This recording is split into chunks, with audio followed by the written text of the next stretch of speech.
नीलम की शादी को अभी 3 महीने ही हुए थे। तब से वह सावन के महीने में अपने मायके आई थी। रक्षाबंधन पर अपने 2 छोटे भाइयों को राखी बांधने के बाद उसे अपनी ससुराल लौट जाना था। रक्षाबंधन 10 अगस्त को था। 3 अगस्त को जब वह घर में मां के साथ कामकाज में हाथ बंटा रही थी, तभी उसके मोबाइल की घंटी बजी। वह काम छोड़कर कमरे में गई और मेज पर रखे मोबाइल को उठाकर देखा। फोन उसके पति बाबूराम का था। उसने तुरंत कॉल रिसीव की। उसके हेलो कहते ही बाबूराम की आवाज सुनाई दी, नीलम तुम दातागंज आ जाओ, मैं तुम्हें गोपाल सिद्ध का मेला दिखाकर लाऊंगा। नीलम ने बहाना बनाकर उसे टालना चाहा तो बाबूराम बोला, देखो नीलम, ऐसा मौका बार बार नहीं आएगा, इसलिए आ जाओ, मैं तुम्हारा इंतजार कर रहा हूँ। बाबूराम ने अधिकार भरे शब्दों में अपनी बात कहकर जगह बता दी और फोन काट दिया। नीलम को बाबूराम पर बिल्कुल भरोसा नहीं था। 3 महीने में वह उसे जितना जान पाई थी, उससे उसे लगता था कि बाबूराम उसे पसंद नहीं करता। लेकिन वह उसका पति था और जिद कर रहा था, इसलिए जाना उसकी मजबूरी थी। उसने अपनी मां को बताया और फिर अपनी छोटी बहन संगीता को साइकिल पर बैठाकर दातागंज चली गई। जब देर शाम होने पर भी नीलम संगीता के साथ वापस नहीं लौटी तो उसकी मां को चिंता हुई। मां ने यह बात अपने पति हरभजन को बताई तो उन्होंने नीलम और संगीता की खोजबीन शुरू की। नीलम की ससुराल में फोन करके पता किया तो वे दोनों वहां भी नहीं गई थीं। बाबूराम भी घर पर नहीं था। हरभजन का परिवार बदायूं जिले के थाना दातागंज क्षेत्र के गांव केशोपुर में रहता था। उसकी 2 बेटियां थीं और 2 बेटे। जब 2 दिनों तक खोजबीन करने के बाद भी बेटियों का कोई सुराग नहीं मिला तो उसने थाना दातागंज में बाबूराम के विरुद्ध भादमवी की धारा 364 के तहत अपहरण का मुकदमा दर्ज करा दिया। बाबूराम के खिलाफ रिपोर्ट इसलिए लिखाई क्योंकि उसी ने फोन करके नीलम को दातागंज बुलाया था। कुमार अपनी टीम के साथ उसे लेकर विशारतगंज गए। वहां से वह स्थानीय पुलिस के साथ ढका गांव पहुंचे। बाबूराम के मामा के खेत में खोजबीन की गई तो नीलम और संगीता की सड़ी गली लाशें कंकालनुमा हालत में मिली। पुलिस ने प्राथमिक कार्रवाई करके दोनों लाशों को पोस्टमार्टम के लिए मोर्चरी भेज दिया। इसके बाद दातागंज पुलिस बाबूराम को लेकर थाने आ गई।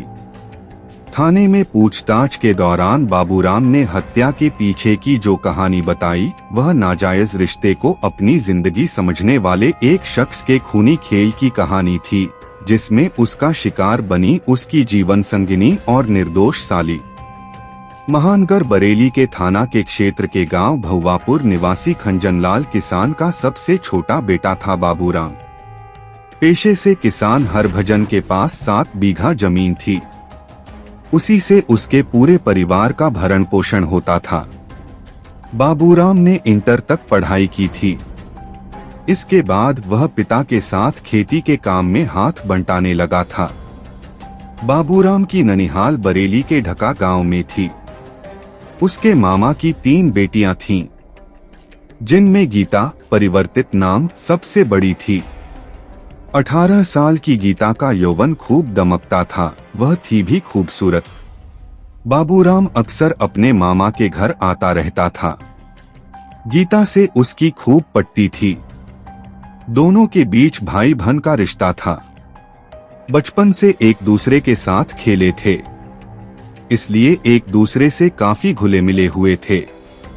जब दोनों जवान हुए तो बाबूराम को गीता की खूबसूरती कुछ अलग ही नजरिए से सुहाने लगी।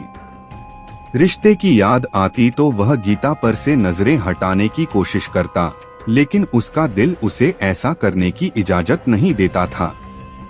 बाबूराम ने बहुत कोशिश की कि वह रिश्ते की मर्यादा बनाए रखे, लेकिन दिल के मामले में उसका वश नहीं चला। वह कोशिश करके हार गया। बाबूराम ने महसूस किया कि वह गीता को चाहने लगा है। उसके दीदार से उसके दिल को सुकून मिलता है और आंखों को ठंडक। गीता जब उसके साथ नहीं होती तो उसे कुछ भी अच्छा नहीं लगता। उसके बिना जीने की कल्पना करना भी बेईमानी है। लेकिन गीता का साथ पाने की उसकी इच्छा तभी पूरी हो सकती थी जब वह भी प्यार का जवाब प्यार से देती। काफी सोच विचार के बाद बाबूराम ने फैसला किया कि वह गीता से अपने दिल की बात जरूर कहेगा। गीता की वजह से बाबूराम अधिकतर अपनी ननिहाल में ही पड़ा रहता था। बराबर उसके संपर्क में रहने के कारण गीता भी उसके आकर्षण में बंध सी गई थी। बाबूराम के साथ रहने पर उसे भी दुनियादारी की सुध नहीं रहती थी। एक दिन गीता अपने कमरे में बैठी हुई थी कि तभी बाबूराम आ गया। वह मन ही मन ठान कर आया था कि गीता से अपने दिल की बात जरूर कहेगा। वह उसके पास बैठते हुए बोला, गीतू, आज मैं तुमसे कुछ कहना चाहता हूँ क्या? सुनकर गीता चौंक पड़ी। उसे एकाएक अपने कानों पर भरोसा नहीं हुआ। हाँ गीतू, मैं तुमसे प्यार करने लगा हूँ और तुमसे शादी करना चाहता हूँ। ये कैसी बातें कर रहे हो? तुम अच्छी तरह जानते हो हमारे बीच भाई बहन का रिश्ता है। गीतू, मैंने कभी भी तुम्हें बहन की नजर से नहीं देखा। मुझे अपने प्यार की भीख दे दो, मैं तुम्हारे लिए पूरी दुनिया से लड़ जाऊंगा। हम समाज की नजर में भाई बहन हैं।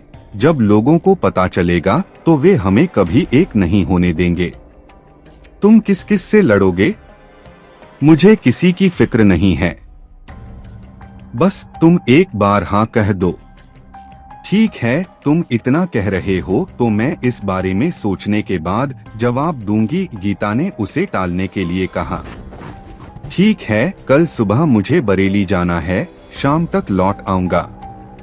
तब तक तुम सोच लेना और मुझे अपना जवाब बता देना। कोशिश करना तुम्हारा जवाब मेरे हक में हो, कहकर बाबूराम कमरे से बाहर चला गया। रात को खाना खाने के बाद गीता जब सोने के लिए बिस्तर पर लेटी तो नींद उसकी आंखों से कोसों दूर थी। उसके कानों में बाबूराम के शब्द गूंज रहे थे।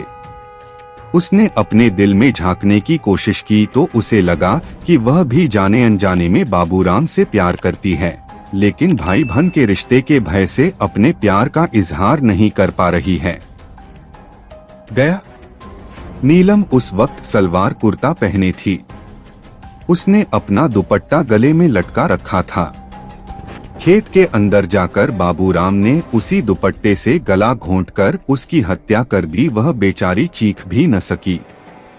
इसके बाद वह खेत से निकलकर बाहर आया और संगीता से कहा कि उसकी बहन अंदर गिर गई है और उसके पैर में काफी चोट आई है। यह सुनकर संगीता उसके साथ खेत के अंदर चली गई। अंदर पहुंचते ही बाबूराम ने पीछे से उसी के दुपट्टे से गला घोंटकर उसकी भी हत्या कर दी। संगीता की हत्या करना बाबूराम की मजबूरी थी, क्योंकि अगर वह उसे नहीं मारता तो वह सब कुछ अपने घर वालों को बता देती। इस तरह संगीता बहन के साथ बेवजह मारी गई। दोनों बहनों की लाशों को वहीं पड़ा छोड़कर बाबूराम अपने मामा के घर आ गया। वहां उसने गीता को नीलम और संगीता की हत्या कर देने की बात बता दी। देर रात वह मामा के घर से निकलकर अपने घर पहुंचा। वहां उसे पता चला कि उसके ससुर हरभजन को पता है कि नीलम और संगीता उसके साथ गई थीं और वह उनके और उसके बारे में पूछ रहे थे। यह सुनकर बाबूराम को अपने पकड़े जाने का भय सताने लगा तो वह घर से फरार हो गया। लेकिन बाबूराम के गुनाह ने उसका पीछा नहीं छोड़ा और अंततः वह पुलिस की गिरफ्त में आ ही गया। थाना प्रभारी विपिन कुमार ने इस केस में भादंबी की धारा 302/201 और बढ़ा दी। प्राथमिक कानूनी कार्रवाई पूरी करके पुलिस ने बाबूराम को सीजेएम की अदालत में पेश किया, जहां से उसे जेल भेज दिया गया।